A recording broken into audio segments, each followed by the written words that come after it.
சுவாமி சரணம்.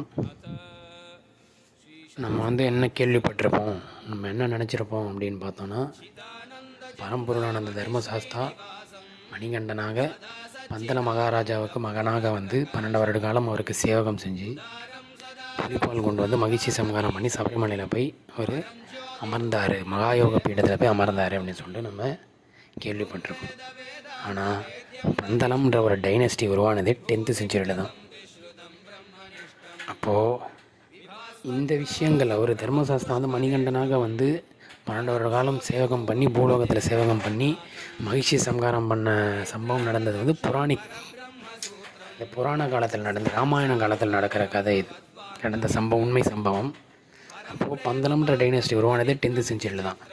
அப்போது அவர் மகனாக பாண்டிய மன்னனுக்கு தான். மதுரையும் சபரிமலை பக்கம் எல்லாத்தையும் ஆட்சி பண்ணிருந்தது மதுரையில் இருக்கிற பாண்டிய மன்னன் தான்.